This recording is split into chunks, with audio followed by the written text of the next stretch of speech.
Bonjour tout le monde et bienvenue dans notre nouveau Queercast, un podcast en résonance avec l'exposition photo queer de Quentin Houda que le Cal Charleroi a eu la chance d'accueillir. On poursuit aujourd'hui les discussions entamées précédemment avec nos 3 invités dits queer. L'épisode 1 est d'ores et déjà en ligne, alors dans cette seconde partie, on discutera de la représentation des personnes queer dans les médias, des différentes luttes en cours, de comment être un bon allié. Nos invités prodigueront également quelques conseils aux personnes qui, peut-être, se posent aujourd'hui les mêmes questions qu'elles se sont un jour posées dans leur vie. On espère que vous ressentirez toute la bienveillance qui a émané de cette discussion. Bonne écoute. Pour revenir à la question de la représentation, donc ce qui se rejoint dans vos 3 témoignages, c'est vraiment le fait de pas avoir tout de suite compris et pas avoir pu mettre des mots sur les questions qui se passaient dans vos têtes, par manque aussi de représentation, donc des fausses représentations où les personnes transgenres sont prostituées, machin, etc., comme Adeline le disait. Attention, je dirais pas que ce sont des fausses représentations, parce que ça représentait des personnes trans, mais ça n'était que cet aspect-là qu'on montrait. Voilà. Merci de rectifier. Est-ce que c'est quelque chose qui évolue à présent, ou est-ce que ça a vraiment été un manque pour vous, ce manque de représentation? Pour moi, oui, hein. Et je trouve maintenant très bien à l'heure actuelle que les jeunes, effectivement, aient plus de représentation. En tout cas, je parle pour la communauté gay. Hein, voilà, Mais alors, il y a représentation et représentation. Enfin, c'est comme pour tout, il y a du bon, il y a du moins bon, il y a du mauvais aussi. Mais ce qui revient souvent, c'est un peu c'est ce que j'entends chez les jeunes, ce matraquage, en tout cas, voilà, qui est parfois trop mis en avant. Et c'est pareil pour toute la communauté LGBT, hein, voilà. Alors, des représentations, il y en a. Mais je sais pas comment exprimer ça sans peut-être partir trop loin dans la réflexion et peut-être mal me faire voir en disant ce que je veux dire, mais voilà, moi, c'est de ce que j'entends. Voilà, trop de matraquage. Ce matraquage peut parfois et c'est toujours ce que j'entends, hein, va pousser à devenir soit gay, va pousser à devenir trans, et je trouve ça dommage d'entendre ça à notre époque, quoi. Enfin, c'est fou, quoi. Moi, j'aurais aimé avoir, en tout cas, entre guillemets, des modèles, voilà, de gens qui se revendiquent, qui sont fiers d'être qui elles sont, sans forcément entendre d'office, il y a trop de gays, machin, ils se reproduisent pas, mais il y en a de plus en plus. C'est ce que j'entends aussi. C'est un effet de mode aussi. Ça. Wow. Enfin, après, je m'éloigne peut-être de la question de base. Hein, mais c'est très bien. C'est à ça que ça sert. Mais c'est clairement, je sais pas si c'est pareil pour la communauté trans, mais voilà, moi j'entends ça de plus en plus. Il y a pas longtemps, j'entends un jeune, ma sœur, à force de voir des lesbiennes sur TikTok, elle est devenue lesbienne. Comment t'expliquer qu'en fait ça n'a aucun rapport? Voilà. Mais clairement, c'est ça, ouais, c'est. En plus, TikTok, tu vois ce que tu as cherché à voir. Donc... Ouais, c'est ça, c'est clairement l'algorithme. Ouais. Et je parle aussi souvent de pink watching aussi, voilà, en 2 mots. Enfin, en tout cas, de l'explication que j'en ai, c'est que je prends des plateformes de streaming qui parfois, alors c'est très bien de mettre des personnes LGBTQIA+ dans les séries pour ce côté visibilité, inclusion, c'est parfait. Mais quand c'est pour juste gagner plus d'argent et se rapporter plus d'abonnés, là je trouve qu'il y a un problème. Alors sur le fond, peut-être c'est très bien sa inclusivité, c'est parfois la forme qui pêche aussi, voilà. C'est comme cet éternel débat, souvent les gens disent oui, il faut arrêter de mettre les gens dans les cases, mais on en crée de plus en plus. Voilà, ça c'est un truc que j'entends très très souvent, et la réponse toute simple, c'est voilà, effectivement, mettre des gens dans les cases, c'est peut-être pas ce qu'il y a de mieux à faire, clairement. Mais parfois, les personnes ont besoin de se mettre dans une case, tout simplement pour répondre à ce besoin d'appartenance, en se disant, voilà, je suis pas la seule personne à me poser ce genre de questions. Voilà, je fais partie d'un groupe, quel qu'il soit. Je me sens rassuré. Je peux trouver les réponses à mes questions. Peut-être que ces questions vont emmener d'autres. Peut-être que je peux changer de case aussi. Donc, dans un sens, moi, je trouve que c'est bien, cette multitude de cases. Alors, oui, effectivement, ça peut parfois paraître énorme. Je crois que c'est sur l'application Grindr, hein, je crois qu'à un moment, il y avait plus de 30 ou 40 manières, critères, voilà, pour pouvoir s'identifier. Ça peut paraître énorme, mais parce que ces gens ont besoin de pouvoir se retrouver, et pas simplement dire, il y a homme, femme, il y a gay, et qu'est-ce que je fais avec ça, en fait? Ouais. Voilà. Je trouve super important le fait de nommer quelque chose, ça permet d'exister. Nommer une différence, ça reconnaît cette différence et ça la fait exister. D'où la multiplication des termes, je trouve. En tout cas, cet aspect-là, c'est comme ça que je le vois, que c'est important de nommer les choses pour que ça existe. Et au niveau de la représentation, pardon, je trouve que ça a un côté à double tranchant. Je vais prendre ici la transidentité, puisque c'est ce qui me concerne. Depuis quelques années, 5, 6, 7 ans, on en parle vraiment beaucoup plus qu'il y a 10 ans. Parce que j'avais pas cette information-là il y a 10 ans. Sinon, je m'en serais très certainement rendu compte plus tôt. Mais d'un autre côté, ça donne, j'ai l'impression, c'est mon interprétation, que ça donne aussi, autant c'est super important parce que ça donne accès à des représentations positives ou négatives, ça dépend comment c'est tourné, à d'autres personnes qui ont un questionnement et donc ça leur permet de s'intéresser, de se rendre compte, de se trouver aussi, ça j'en suis persuadé, ça aide beaucoup plus parce qu'il y a une diffusion de l'information qui est beaucoup plus grande que ce qu'il y avait avant. Mais d'un autre côté, j'ai l'impression que pour les personnes qui trouvent ça négatif, ça leur donne un peu un aspect c'est comme si pour ces personnes-là c'était de la propagande. Et donc on donne un peu le bâton pour se faire battre, notamment pour l'extrême droite, pour toutes ces personnes qui haïssent les différences, ou en tout cas qui ont des problèmes avec les différences. C'est le fait d'en parler, ça leur donne de la matière à discuter et à contester et à mais c'était mieux avant, enfin, et à râler surtout. Alors que cette représentation, elle est super importante. Et elle doit être diverse. Elle doit pas être monostructurelle comme elle l'était avant. Parce que tout le monde est différent, parce que tous les parcours sont différents, parce que, de nouveau, on peut s'identifier à une chose et pas à une autre, et pas juste gay, lesbienne, ou homme, femme, ou... Tout le monde est différent. Donc cette représentation, elle est super importante. Et tout ce qui est transidentité, ce qui est bien... Oui, il y a du pinkwashing, ça c'est sûr. De la récupération, parce que y a rien à faire, le monde tourne avec le fric, malheureusement. Mais d'un autre côté, ça a pu mettre en avant, et c'est récent, hein, des actrices très connues comme, enfin moi je parle évidemment de femmes trans parce que c'est plus ça qui me frappe en tant que femme trans. Mais quand je revois Laverne Cox en couverture d'un magazine mondial, du Times, si je me trompe pas. C'était en 2017, je pense, ou 2000, enfin, dans ces eaux-là, mais c'est récent. C'est vraiment très très récent mais c'est super important de pouvoir, et en plus, elle est d'une communauté qui n'est pas une communauté blanche, elle a un parcours vraiment très très fort, et il n'y a pas qu'elle, mais ça entrouvre une porte sur la diversité des parcours, et c'est pas une femme blanche, dans la cinquantaine, enfin dans un milieu hyper favorisé qui est mis en avant. Donc ça, et je trouve ça important parce que moi ici je parle en tant que femme blanche. Bon oui, j'ai l'aspect trans, mais j'ai un boulot, j'ai une famille, j'ai des amis, etc. Donc je suis très très privilégié, j'insiste vraiment 3 fois là-dessus. Mais derrière, il y a plein de personnes qui subissent de multiples discriminations parce qu'elles cumulent entre guillemets les aspects minoritaires, que ce soit l'origine culturelle, la religion, la couleur de peau, et ainsi de suite. On peut cumuler plein de différences qui rajoutent du poids. Et les violences, elles sont particulièrement fortes au niveau transidentité sur les femmes d'origine étrangère, en tout cas en Occident ici. Et ce sont ces personnes-là qui subissent le plus de discrimination. Et c'est important. Oui, moi je suis là à parler, mais il faut mentionner ça. Que moi j'ai beaucoup de chance, mais derrière il y en a combien qui n'ont pas cette chance-là, qui n'ont pas tous les privilèges que j'ai, et j'en suis consciente. Et encore, j'en suis consciente à moitié, puisque je m'en rends bien compte en écoutant les autres parcours, mais je ne vis pas dans leur peau, donc je ne peux pas savoir ce qu'elles vivent au quotidien. Bref, je ferme la parenthèse ici, mais la représentation, elle doit continuer.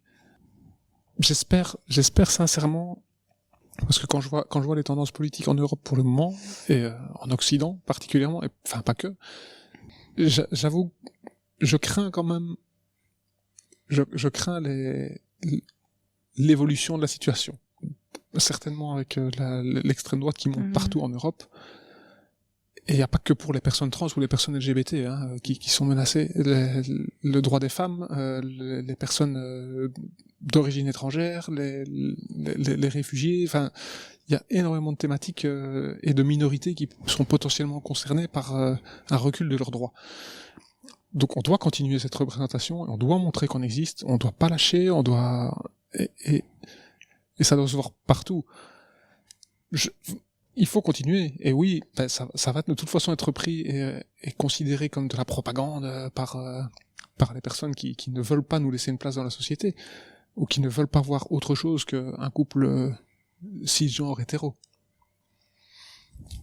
Juste pour rebondir sur ce que tu dis, c'est ce que je remarque de plus en plus, c'est qu'avant il y avait une espèce d'entre-deux. On n'accepte pas, mais on tolère. Et non, j'ai l'impression, enfin en tout cas, et pas uniquement sur la question LGBT+, comme tu disais, ou que ce soit le droit des femmes ou même le racisme de manière générale. J'ai l'impression que c'est deux extrêmes maintenant. C'est je suis pour, je suis contre. Ouais, enfin il y a plus de, c'est soit blanc ou noir. Et j'ai l'impression que c'est de plus en plus. Après, je sais pas si c'est ce que vous voyez aussi ou c'est ce que vous pouvez entendre. Mais moi, c'est clairement c'est ce que, et je vois ça de plus en plus. Maintenant depuis 2-3 ans, je pense que ouais, ça fait, allez, je veux dire, l'avant Covid, il y a eu, voilà. C'est vraiment puissant, en fait. J'ai l'impression que... Ça a été prouvé, oui, par l'usage des réseaux sociaux et ça a été forcément amplifié par le Covid puisqu'on était tous et toutes derrière nos écrans. On est poussé à avoir une opinion sur tout et une opinion tranchée, beaucoup moins dans le dialogue. Après, heureusement, il y a encore des personnes qui utilisent leur cerveau et qui sont encore dans les relations empathiques. Mais c'est vrai que même moi, je le ressens, c'est extrêmement compliqué de laisser de la place à l'opinion de l'autre. En tout cas, derrière un ordinateur. Parce que quand je suis en face à face avec la personne, je trouve que c'est différent. Il y a quelque chose qui joue. Je sais pas comment expliquer, à mon avis, ça doit être une histoire de roman, ou j'en sais rien, mais on a plus facile à mettre de l'eau dans son vin et à se dire, ok, moi j'ai cette opinion-là, et l'autre en face peut avoir des nuances et des arguments qui vont dans d'autres sens, et au final quand même se rejoindre sur des règles de base, je vais dire, qui sont notamment le respect. Mais c'est vrai que derrière un écran d'ordinateur, c'est plus compliqué, et je le remarque aussi... quand on fait des interventions avec les jeunes, des fois il y a des opinions très tranchées négativement.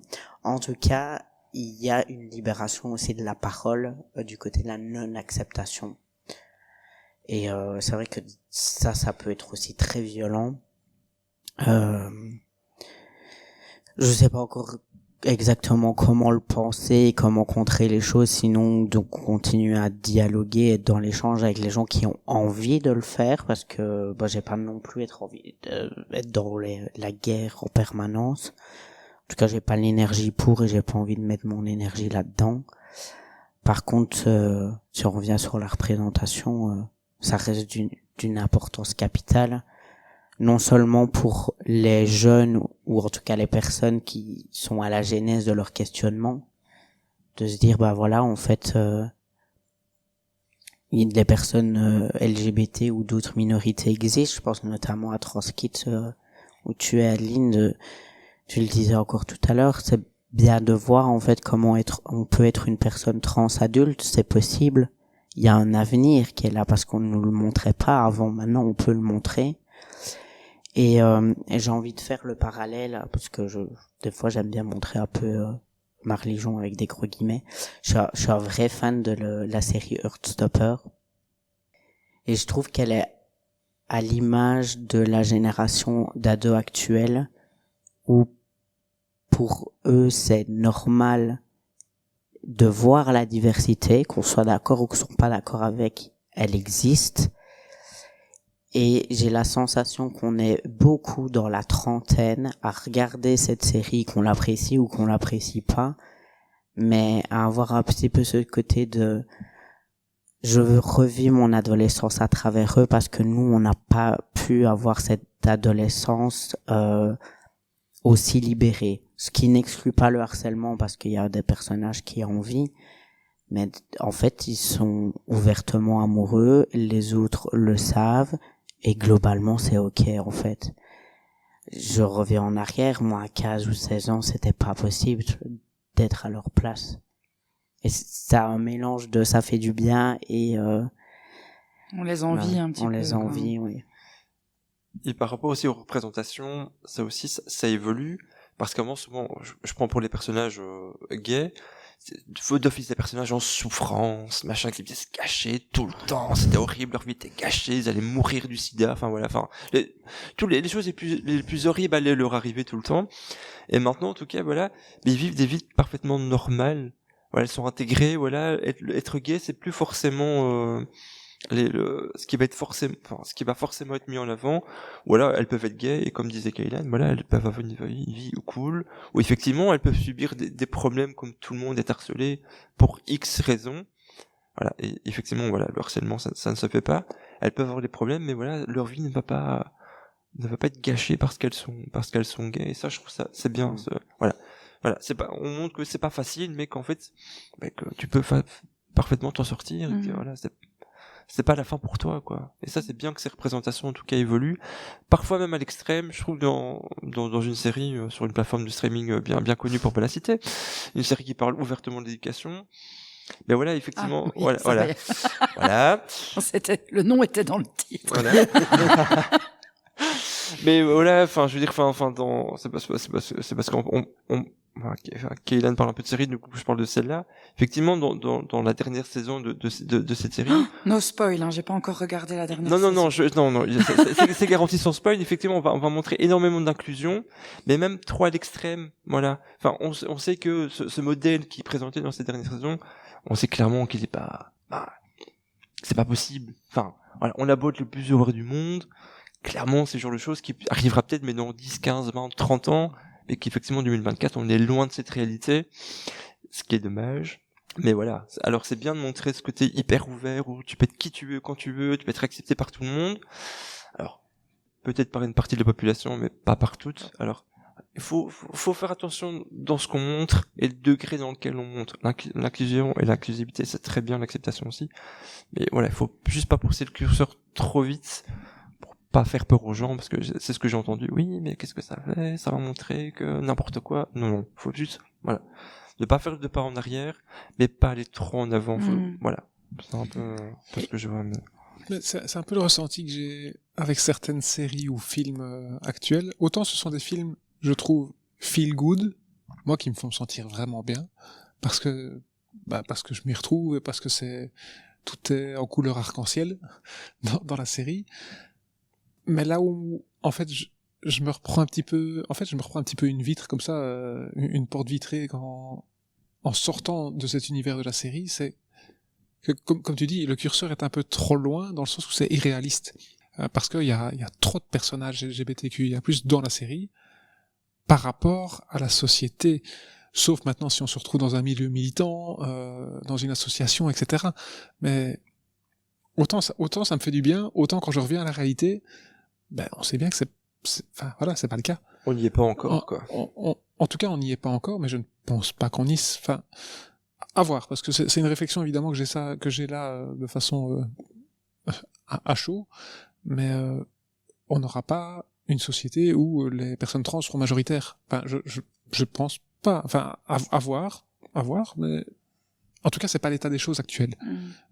Et donc, c'est ça que quand on revient à la réalité, qu'on sort de ces séries-là, ou de ces films, oui, ok, c'est un peu irréaliste par rapport à la situation actuelle. Bon, l'avenir, évidemment, on peut pas le prévoir, etc. Mais c'est un peu le côté, quand on revient à la réalité, ah ouais, non, en fait, ça existe pas, ce monde-là. C'est un peu soufflé qui retombe, quoi. Ouais. C'est cool. Exactement. On s'emballe, on fait, ouais, moi, j'aurais aimé être dans cette école, être accepté tel que je suis sans jamais subir la moindre discrimination, le moindre harcèlement. Et puis tu fais, non, en fait, et j'ai peur, je sais pas si c'est le bon mot, de donner une image fausse, en fait. Voilà. Aux jeunes et peut-être aux moins jeunes.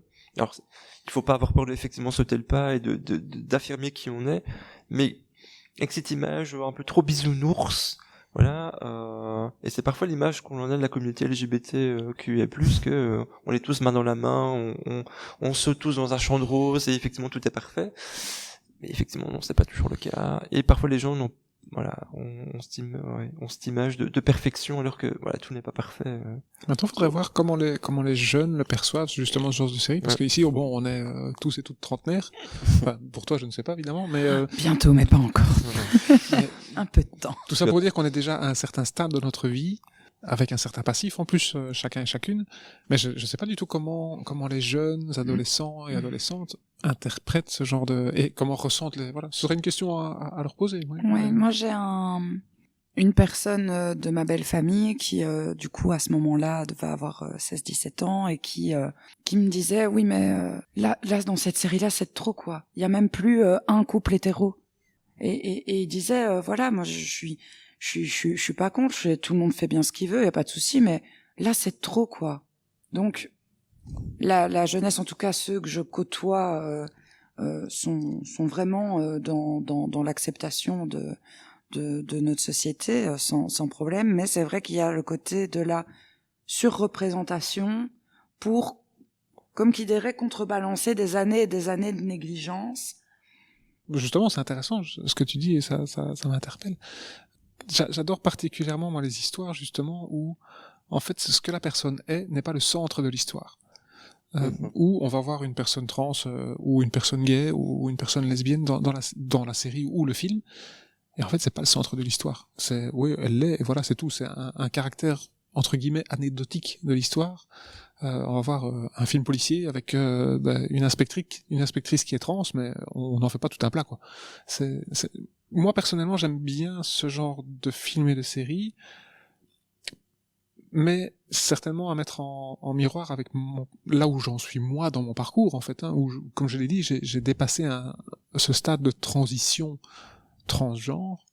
Où oui, je suis dans une vie de tous les jours où c'est plus le centre, voilà. Mais d'un autre côté, les séries dont on parlait ici, elles sont certainement super importantes pour les personnes en questionnement, pour les personnes qui sont dans leur parcours et qui ont besoin de se rassurer ou de se sentir bien, ou peu importe leur raison, hein, mais c'est sûr. En fait, il y a une balance à faire, je pense, entre des histoires centrées sur les parcours, des histoires peut-être surreprésentées, comme on en parlait ici, et d'autres histoires, voilà, hein. Il faut vraiment un mixte, parce que ce qu'il y avait avant, et il y a un certain documentaire, le documentaire en tant que tel, Disclosure, qui est réalisé et avec des intervenants et intervenantes trans uniquement, que ce soit des femmes trans, des hommes trans, des personnes non binaires, mais elle raconte en fait toute la représentation de la transidentité dans les médias. Et ce depuis que les films existent, en fait. Donc depuis les années 1900, ou même peut-être avant, j'ai plus la date exacte, hein, je suis pas historienne, mais donc c'est un peu plus de 100 ans de cinéma dans lesquels il y a des clichés qui se sont construits, et il y a plein de choses qui sont croisées, hein, du racisme, de l'homophobie, de la transphobie, il y a plein de choses qui sont croisées dans le documentaire, mais c'est super intéressant, déjà parce que ce sont des personnes concernées qui parlent de leur sujet, et des personnes très diverses, avec différentes couleurs de peau, différentes origines, et différents points de vue, forcément, mais c'est là où j'imagine qu'il y a un siècle de cinéma à déconstruire.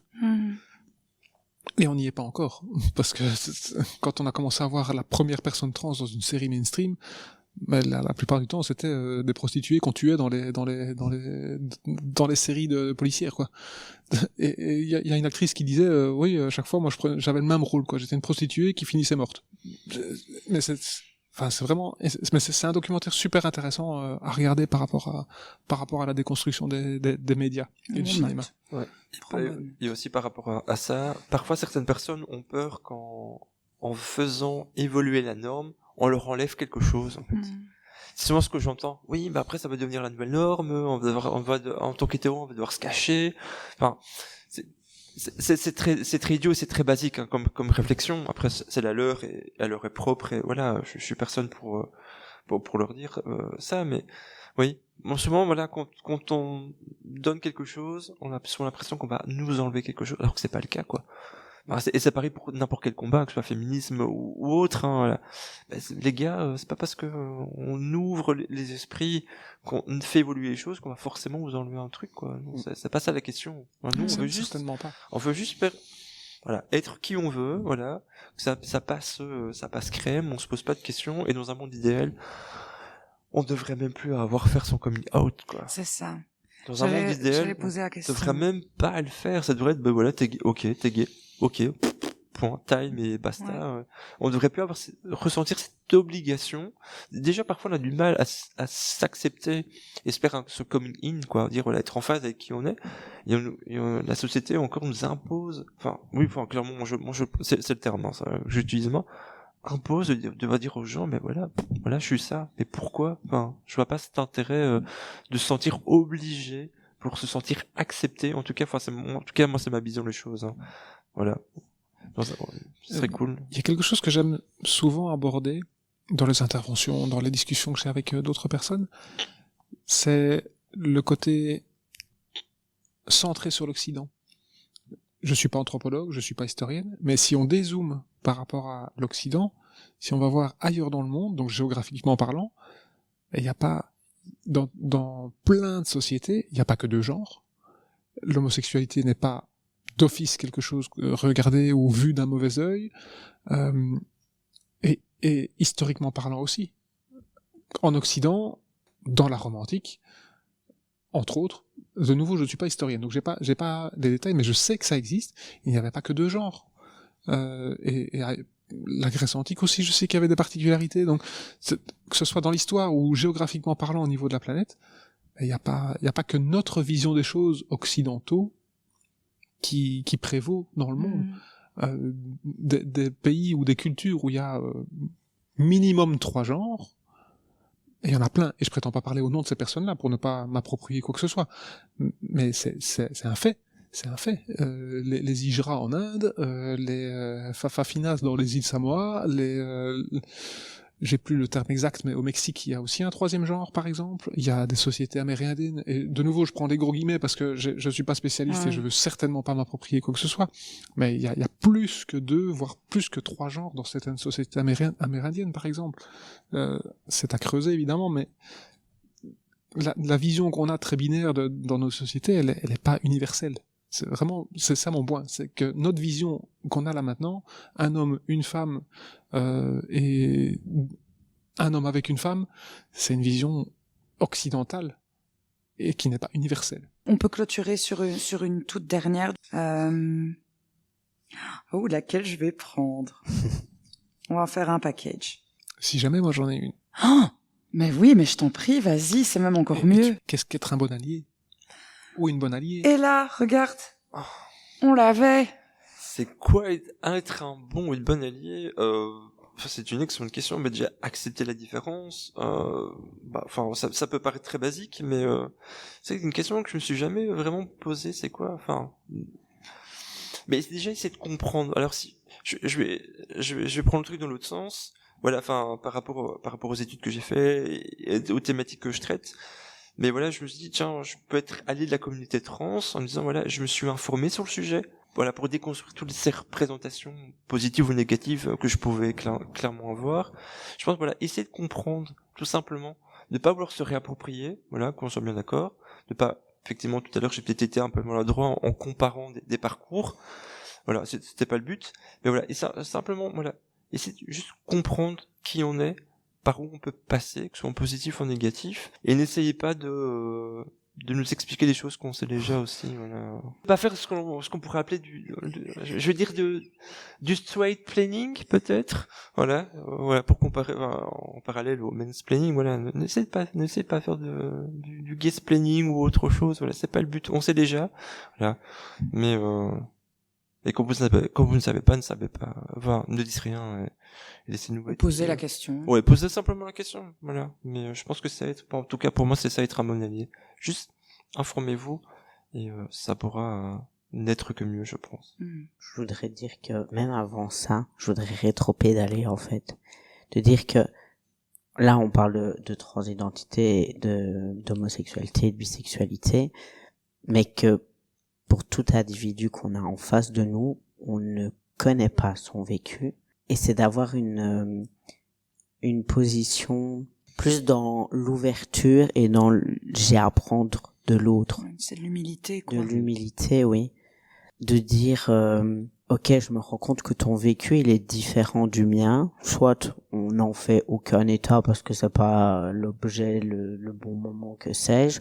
Soit, en fait, ça m'intéresserait de savoir comment toi tu vois les choses et comment tu les vis, plutôt que dire oui, mais moi, je ferais ça. Parce que pour donner un exemple, j'ai décidé de faire un de mes travaux de fin d'études sur la transidentité justement, et une des réactions d'une des personnes, c'était de m'envoyer plein de documentation sur comment les autres percevaient la transidentité. Et j'ai dit, mais qu'est-ce que je m'en fous en fait, style on devrait pas se faire opérer parce que les parties du corps elles sont toujours saines et viables, mais c'est pas la question en fait. Et il y a souvent ce positionnement de certaines personnes d'aller mettre son grain de sel, de donner son avis sur quelque chose qui est absolument pas maîtrisé. Et autant moi ça me paraît quelque chose de normal, autant j'ai l'impression que c'est pas du tout quelque chose d'intégré, de se dire que peut-être que moi là a priori c'est pas ce que je ferais, mais la personne en face de moi elle a probablement des bonnes raisons de le faire. On parle de thématique LGBT ici, mais je pense par exemple au fait qu'on m'a toujours dit une femme qui se voile, elle est soumise à son homme. Moi j'étais là, mais en fait juste, qu'est-ce que j'ai à dire là-dessus, parce que je ne connais pas son histoire, je ne connais rien aux religions. Il y a une femme voilée en face de moi, j'ai une femme voilée en face de moi, en fait. Soit on va être amené à en parler à un moment donné, je serais super intéressé de connaître son parcours de vie, mais je vais pas lui donner une position ou une intention derrière à faire, tout simplement. J'ai l'impression qu'on aime beaucoup à faire ça. Et donc, pour en revenir à comment être un bon allié, déjà commencer par rester à sa place. Ça, ce serait même comment être un bon humain, j'ai l'impression. Oui. C'est exactement, allez, ce que tu dis là, et je vous écoutais tous les deux, et je me dis, il y a plein de choses que j'ai envie de dire, mais je crois que tu résumes vraiment bien, c'est considérer la personne comme une personne humaine, une personne à part entière, avec ses qualités, ses faiblesses, ses défauts, ses forces aussi, sa réalité, mais ne pas voir. Allez, si moi je me présente en tant que, si je choisis de me définir en tant que femme trans devant une personne que je ne connais pas, ou même une personne que je connais, oui, je mets ce fait-là en avant, mais je ne suis pas que ça. Et si je ne dis rien, ne venez pas les pieds dans le plat. T'es une femme trans, c'est quoi, c'est comment, on n'est pas des dictionnaires non plus. Il faut pas s'attendre à ce qu'on vous éduque. On n'est pas là pour ça. Si on veut engager la conversation, j'imagine qu'en général, c'est pour apprendre à connaître la personne ou pour discuter d'un sujet particulier, mais pas spécialement pour déballer sa vie privée et ses ressentis comme ça. Oui, on a soulevé déjà pas mal de choses, hein. L'humilité, considérer la personne comme une personne et pas comme sa différence. Et par contre, plus particulièrement, si maintenant le sujet est abordé, par exemple un coming out, quelqu'un qui vient vous trouver et qui vient faire son coming out, déjà, soyez honoré de la confiance que la personne met en vous, parce qu'un coming out, c'est, j'imagine, je veux pas parler au nom de tout le monde, mais ça reste un saut dans le vide. On sait pas comment la personne en face va réagir. Donc soyez honorés en fait, parce que c'est une marque de confiance, je pense, que de faire son coming out comme ça. Donc ça n'est pas quelque chose que vous devez aller répéter partout. C'est quelque chose qui vous est confié à vous, mais dont il faut être conscient et consciente de l'importance, parce que ça peut être potentiellement dangereux d'aller. De toute façon, c'est interdit, c'est la vie privée, ça relève de la vie privée, et donc communiquer ce genre d'informations à d'autres personnes, c'est illégal. Mais c'est surtout dangereux pour la personne si elle n'est pas au courant. On l'a déjà dit, il faut pas nous prendre pour des dictionnaires non plus. Informez-vous. Si vous souhaitez vous informer, il y a de quoi faire. Bon, évidemment, si on commence à chercher sur Internet, on peut trouver du bon et du mauvais, malheureusement.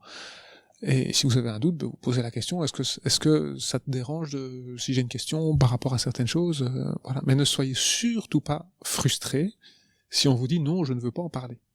Parce qu'il y a des questions qui ne se posent pas. Typiquement, qu'est-ce que tu as entre les jambes? Est-ce que tu es opéré? Au niveau génital, dites-vous un petit peu, si quelqu'un vous connaissez pas, venez vous trouver et vous demandez ce que vous avez entre les jambes, est-ce que ça vous ferait plaisir? Voilà, ça nous réduit à un morceau de chair.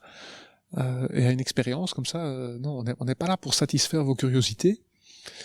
De nouveau, nous sommes des personnes à part entière et on a le droit d'être respectés en tant que tels, peu importe nos différences, quoi. Donc je crois que oui, l'humilité, le côté humain, l'écoute et l'empathie aussi, hein, comme tu l'as souligné, Kaylan, l'empathie, il y a rien à faire, et le respect minimum. Voilà.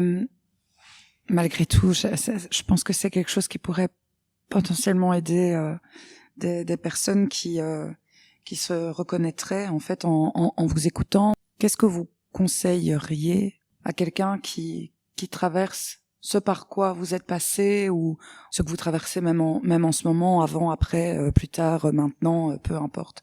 Est-ce qu'il y a des conseils que vous pourriez apporter à ces personnes-là? Moi, je dirais, si une personne ici qui nous écoute se pose des questions, c'est écoute-toi. Parce que la petite voix intérieure, elle sait. Alors ça prend le temps que ça prendra. Aller tranquillement à son rythme, il n'y a pas de règles en particulier. Mais s'écouter, et ça vaut pour tout finalement. C'est la réponse à tout. La réponse qui n'est pas une réponse en soi, puisque ça nous dit pas va acheter un t-shirt rouge. Mais on a les réponses en nous, et des fois on ne sait pas trop vers quoi ça va. Je pense qu'en fait c'est le principe de la vie, on sait jamais trop vers quoi on va. Mais si on écoute la petite voix, on va dans la bonne direction. Et si la petite voix nous dit c'est pas le moment, par exemple, ben c'est que c'est pas le moment. Si la petite voix nous dit là maintenant je peux plus attendre, ben c'est qu'on sait plus attendre. Et la vérité, elle se trouve en nous et pas dans ce que les autres vont dire, dans ce qu'il faut faire, de ce qu'il faut pas faire. Il y a pas de règles, sinon c'est les règles qu'on se fixe nous-mêmes, et si on les fixe, c'est qu'il y a probablement une raison, même si c'est pas forcément compris par soi ou par les autres.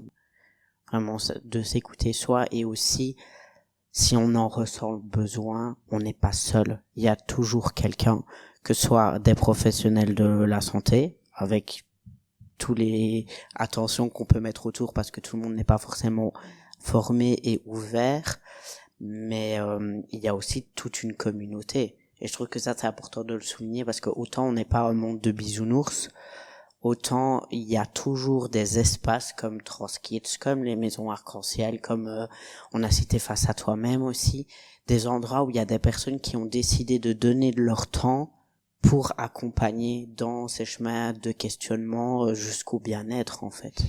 Oui, j'avais 2 points en tête, et tu avais évidemment dit un des 2 points, s'entourer de personnes qui peuvent comprendre, qui sont dignes de confiance. Il y a plein de plateformes. On trouve maintenant, et c'est ça l'intérêt aussi des réseaux sociaux. On trouve assez rapidement l'information, où on arrive en contact assez rapidement avec des plateformes qui sont là pour nous aider. Il y a un autre point sur lequel je voulais rebondir, c'est se laisser expérimenter. Un parcours, c'est pas un parcours monolithique déjà, ça on l'a déjà dit. Il y a des parcours, et c'est pas spécialement un parcours rectiligne non plus. Que ce soit dans votre orientation sexuelle ou votre identité de genre, il faut se laisser essayer les choses. Par exemple, si on veut un petit peu, parce que ce questionnement, je pense, de est-ce que je suis vraiment trans, j'ai l'impression que c'est quand même quelque chose qui revient très très souvent par rapport aux personnes trans. Est-ce que je le suis vraiment? Il y a des choses en tout cas, et je me souviens de ce qu'on m'avait dit à l'époque. Voilà, t'es au point A et tu visualises un point Z, mais qui dit que voilà, passe par le point B, le point C, le point D, et puis peut-être que tu t'arrêteras au point E et tu te sentiras bien là. Tu te rends compte qu'il y a un certain inconfort là où tu es, peu importe orientation sexuelle ou identité de genre. Et tu pars en exploration. Tu vas passer par différents points, différents stades, tu vas essayer des choses qui vont ou pas te convenir, et ça va permettre un petit peu d'avancer. Ici, si on parle un peu vraiment de parcours trans, il y a quelque chose qui peut déjà vous aider, hein, dans un cadre évidemment safe pour vous, sécurisé, donc soit des amis et des amis en qui vous avez confiance et qui sont ou pas au courant, ça c'est à vous de voir si vous les mettez ou pas au courant, de leur demander d'utiliser un autre pronom pour s'adresser à vous, ou un autre prénom. Déjà là, vous allez vous allez un petit peu sentir si c'est ça, non, ça je me sens pas mieux, ou tiens c'est différent. Voilà, ce sont toutes des petites étapes. Il y a l'aspect vestimentaire, il y a l'aspect social comme je viens de le dire. Donc vraiment des petites étapes comme ça que vous pouvez tester. Et si vous essayez quelque chose, non c'est pas ça ne me va pas, changer de prénom par exemple, vous revenez. C'est même pas revenir en arrière en fait, c'est juste évoluer dans le parcours. Et continuer à se chercher. Et je crois que ça peut être commun, j'imagine, à plein d'autres parcours. On se cherche. On se rend compte qu'il y a quelque chose qui ne nous convient pas. On avance, on essaye par petites étapes quand on se sent prêt ou prête. Et jusqu'à ce qu'on trouve son propre point de confort. Et peut-être que ce point de confort va durer un certain temps. Et puis à un moment, on recommencera. C'est pour ça que je dis j'ai l'impression qu'on est toujours en évolution. Et pas que dans les parcours trans. On part d'un constat. Ok, quelque chose qui doit ou qu'on souhaite évoluer, faire évoluer, pardon. Et on avance et par essai-erreur comme ça. Il y a pas, parce qu'on entend souvent cet argument de et là maintenant, en tout cas, je l'ai encore entendu en France avec le débat qu'il y a actuellement sur les transidentités et les enfants. Oui, mais la preuve qu'il faut pas laisser les enfants faire une transition, et de nouveau, je prends la transition au sens large, pas une transition purement médicale, c'est qu'il y en a qui le regrettent et qui détransitionnent. Dans mon sens à moi, il n'y a pas de détransition, c'est juste un parcours qui évolue. La personne a essayé quelque chose, ça lui a peut-être ou pas convenu pendant un certain temps, peu importe les raisons, et puis elle choisit où elle a besoin, parce que c'est pas toujours un choix, de se réorienter autrement, de se redéfinir autrement, d'essayer d'autres choses.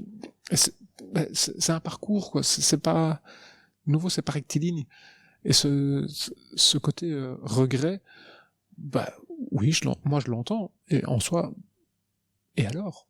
Tu t'es cherché, t'as essayé, et si tu te sens mieux après, c'est tout ce que je souhaite aux personnes. Mais venir mettre ça en avant, comme argument pour refuser l'accès aux soins, l'accès aux transitions à tout le monde, alors que les personnes qui, entre gros guillemets, regrettent, sont une minorité parmi la minorité, c'est pas du tout correct, quoi. Il y a combien d'enfants qui en ont besoin?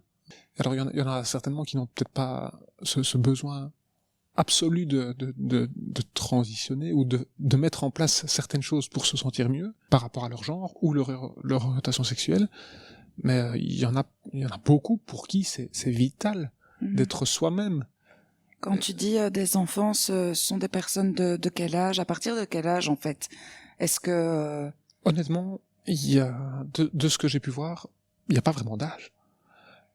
Et ça, c'est l'effet représentation dans les médias, dans le cinéma, dans les séries, c'est que l'accès à l'information et à la représentation est beaucoup plus répandu qu'avant, et donc, c'est ça que j'ai l'impression que les gens pensent que il y en a de plus en plus.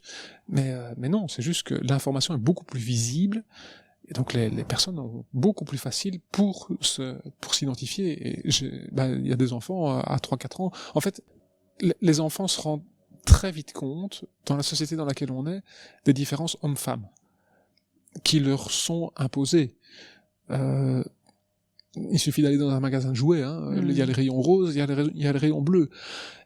Et ça, un enfant s'en rend très très vite compte. Mais si une fille cisgenre, donc une fille pour qui le médecin a déterminé c'est une fille sur base de ses organes génitaux, si une fille cisgenre se rend compte qu'elle est une fille, pourquoi une fille trans ne pourrait pas se rendre compte qu'elle est aussi une fille? Oui, quand l'enfant découvre son corps et qu'il se dit ok, moi je suis une... ok. C'est une histoire de ressenti, et le fait de dire oui mais pas avant les 18 ans ou les 16 ans parce que si jamais parce qu'un enfant c'est pas stable, désolé mais un enfant au niveau de son genre il sait qui il est, quoi. Et quand bien même il s'expérimente, il s'expérimente, ça fait partie. Mettre d'office une chape de plomb sur l'expérimentation et la découverte au niveau de l'enfant, c'est l'orienter dans un chemin unique et l'empêcher de se découvrir. Et au-delà de la transidentité et de l'orientation sexuelle d'ailleurs, la diversité du genre. J'ai une de mes deux sœurs, quand elle était petite, elle était ultra casse-cou. J'ai jamais autant vu quelqu'un se péter les genoux au skateboard. on la voit maintenant, elle rentre tip top dans les critères de la meuf qui fait attention à ses ongles, etc.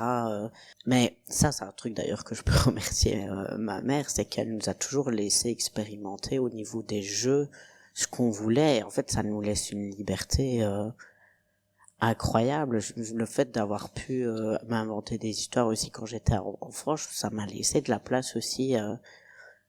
Tantôt je pouvais jouer avec Ken et l'autre fois c'était avec Barbie et c'était ok en fait. D'ailleurs il y avait beaucoup de relations homosexuelles. Mais donc déjà tout jeune quoi. Oui. Et laisser les enfants expérimenter ne va pas faire d'elles des personnes homosexuelles ou des personnes trans, hein. Ça n'a rien à voir. C'est pas comme ça que la personne va se construire. C'est quelque chose qu'on ne choisit pas. On est ce qu'on est, voilà. Ce qu'on choisit potentiellement, c'est le parcours dans lequel éventuellement on s'engage. Et je prends des pincettes avec ça parce que quand on est ce qu'on est, en fait, on fait juste ce qu'il faut pour être soi-même à un moment ou à un autre dans la vie. Et je l'espère. Et comme on le dit, une transition, il est jamais trop tard pour être soi-même. Et il est trop tard quand on est entre quatre planches ou dans un enfin, bref, quand on n'est plus là. Mais effectivement, se laisser le droit d'expérimenter, le droit au doute. Parce qu'en fait, on n'est jamais sûr à 100%. Enfin, je sais que je suis un homme trans. Je sais pas comment je vais le vivre demain. Et quand j'ai réalisé que j'étais un homme trans, je me suis jamais dit que j'allais prendre des hormones, faire une mammectomie, faire une hystérectomie. Je sais pas où j'en serai demain. Je sais que quand j'ai commencé, j'ai perçu d'abord ce besoin d'être reconnu en tant qu'homme. Et ça, c'était vraiment l'aspect le plus important. Ce qui allait se passer après, je savais pas. J'en avais aucune idée. Ça, je sais qu'on va encore dériver, enfin, on reste sur le sujet, mais je suis fondamentalement convaincu que ce qui pose un énorme problème avec les personnes trans, c'est qu'on explose les barrières de genre. Et ça pose problème à la société. Parce que pendant tout un temps, les personnes homosexuelles, c'était une maladie, c'est facile, on vous guérissait, avec des électrochocs et ce genre de choses. Ça n'a jamais fonctionné, évidemment. Mais c'était considéré comme une maladie. Puis à un moment, on s'est dit, ok, bon, allez, c'est plus une maladie. Voilà, ok, vous vivez votre vie, mais vous restez marginaux, les personnes homosexuelles, etc. Le problème avec les personnes trans, c'est que pendant très longtemps aussi, ça a été considéré comme une maladie. Ça ne l'est plus maintenant. Mais et ça on n'a pas vraiment abordé l'aspect législatif, mais en Belgique, jusqu'en janvier 2018, la loi, si on voulait pouvoir changer son identité de genre, donc avoir une carte d'identité changée par rapport au M vers le F ou inversement, on devait passer par toute une série de critères. Passer chez un psychiatre, qui était, entre guillemets, mandaté en tant qu'expert en genre, ou en transidentité, qui allait nous prescrire, qui a déjà nous thérapiser. Je sais que c'est absolument pas... C'est un très beau néologie. Voilà. C'est absolument pas un terme qui existe. On s'en fout, je vais le créer. Mais qui nous considérait comme une personne malade, évidemment, puisque c'était encore une maladie. Et donc, qui, après des mois, voire des années, si on rentrait dans ces cases à lui de c'était quoi un homme, c'était quoi une femme, on avait un peu le Graal qui nous envoyait vers un endocrinologue qui évidemment n'était pas, enfin, nous prescrivait un certain traitement qui était, en tout cas pour les femmes trans, castrateur chimique. Je pense que l'inverse était vrai aussi. Donc des traitements, un peu le même genre de traitement qu'on donne aux personnes pédophiles. C'est le même. Voilà, c'est le même traitement, castrateur chimique, parce qu'on devait, dans les critères, être castré chimiquement pour pouvoir avoir une carte d'identité qui nous reconnaissait en fait, donc pour être reconnu dans la société. Et à terme, après tout ça, avoir fait ce genre de traitement, évidemment des crasses au niveau médicaments qui causaient de la dépression, enfin plein de problèmes de santé, en plus d'être castrateur chimique, on devait se faire opérer génitalement par un chirurgien. C'était tous les critères qu'on devait remplir. Il parlait même de stérilisation. Stérilisation, voilà, c'est ça. Quand je dis castrateur chimique, c'était ça, c'était stérilisation. C'était l'aspect stérilisé. Oui, mais même jusqu'à l'opération. Il fallait que l'objectif, on ne puisse plus procréer par la suite. Voilà. Et là, on parle de la Belgique avant janvier 2018. Et moi, quelque part, j'ai commencé mon parcours en 2017. Donc forcément, à la défense, quand on m'a sorti la procédure à l'époque, Et c'était la procédure qui était basée sur la loi. La défense n'avait rien inventé, c'est juste la défense en tant qu'organe de l'État se devait de respecter la loi. Et quand j'ai vu ça, j'ai dit mais moi j'ai pas de problème avec mon corps, hein, et hors de question que je me fasse opérer ou ce genre de choses. C'est hors de question, quoi. Et là, bon, il y en a certains qui ont fait des yeux un peu ronds en disant, mais ok, bon, t'es la première personne, comment on va faire? Parce que jusqu'à ce moment-là, entre guillemets, c'était facile. On nous considérait comme des malades. Ok, t'es malade, t'es un homme là maintenant, on va t'opérer, on va te faire rentrer dans une autre case, voilà, c'est terminé, t'es guéri. Le problème, entre guillemets maintenant, c'est que l'autodétermination prime avec la nouvelle loi, et de plus en plus dans les différents pays à travers le monde. On se déclare comme nous, on se voit. Et c'est pas un psychiatre qui va nous dire qui on est, c'est pas un spécialiste qui va nous dire qui on est, et on va pas nous forcer certaines transitions et certaines opérations ou certaines procédures médicales pour qu'on puisse être reconnu dans la société. Mais c'est là que ça pose, je pense, le gros problème au niveau de la société, c'est que quelque part, nous on veut juste être nous-mêmes, mais on se rend compte que les barrières qui existent de la société, les barrières binaires, hommes-femmes avec vraiment des rôles très genrés, très voilà. Mais en fait, ce sont des barrières complètement floues et j'ai plus le bon terme. Je ne tombe pas sur le bon terme. C'est très normatif et prescriptif, mais c'est pas une réalité de tout ce que les personnes sont. C'est vraiment une carapace qu'on t'oblige à mettre, alors qu'en fait ça va pas à plein de gens. Et bien au-delà des personnes trans, hein, il y a un lien avec le féminisme, il y a un lien avec le racisme aussi, il y a plein de liens, mais c'est là qu'en fait ça pose problème, c'est que ce que nous notre combat pour être nous-mêmes, ça explose les normes de la société. On se rend compte que le problème c'est pas nous, le problème c'est la société. Et c'est ça qui pose problème, c'est que se remettre en question, tout le monde n'est pas apte ou... Et ça, je peux tout à fait l'entendre, hein, quand on grandit toute sa vie, pendant 80 ans, en nous disant un homme, c'est avec une femme, et un homme, ça doit couper le bois, et la femme, ça doit faire la vaisselle. Donc, je peux comprendre que pour certaines personnes, ça choque, parce qu'elles n'ont que ça comme image, et elles ont grandi comme ça. Mais maintenant, il faut pouvoir un peu remettre les choses en question, et tant que la société se remettra pas, elle, en question, par rapport aux normes qui existent, on va d'office déranger. Je crois que là, on est sur on pointe quelque chose qui pose vraiment problème. On pourra en parler pendant des heures, hein. Oui. Donc, Ok, donc il reste encore des choses à faire, quoi. Oh oui. énormément. Eh ben, on mettra en description peut-être les différents, parce que vous parliez de différentes associations, etc. Donc, avoir encore de l'information là-dessus. Au final, on a tous des identités changeantes et multiples.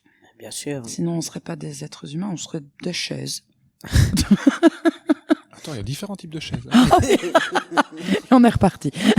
Ne serait-ce qu'avec l'âge. Hein. Si on prend une femme, avant d'être une femme, c'est une fille, puis c'est une jeune fille, et une femme de 20 ans n'est pas une femme de 50 ans. Mmh. On évolue tout le temps, et ce serait tellement triste si on n'évoluait plus. Mais oui, on serait déjà la fin du voyage, alors que tous les paysages sont encore à voir. Qu'est-ce que c'est déprimant de se dire ça. Mais oui. Enfin, du coup, c'est pas déprimant, mais d'imaginer que ce serait ça plutôt. Oui. Non, il y a rien de déprimant là-dessus. Moi, je vous remercie encore infiniment d'avoir accepté de venir aujourd'hui. J'ai trouvé ça super intéressant. Hâte d'en apprendre encore plus, et merci beaucoup d'avoir accepté de témoigner et de vous être livré comme ça. Merci beaucoup. On va pouvoir enfin manger tous les biscuits. Oui, youpi. Et vivement le deuxième podcast. Et vivement le deuxième podcast. Voilà. Merci. Ce deuxième épisode est à présent terminé. Encore un tout grand merci à nos invités pour cette discussion passionnante. On espère que ça vous a plu autant qu'à nous et qu'on a su lever le voile sur certains aspects du parcours cuir. N'hésitez pas à consulter la liste d'associations dans la description si vous souhaitez en savoir plus sur les sujets abordés aujourd'hui. On vous rappelle que le premier épisode est dispo sur les plateformes. Et restez connectés, car on se retrouve très bientôt pour un 3e épisode avec 3 nouveaux invités au parcours et à l'histoire unique. À bientôt!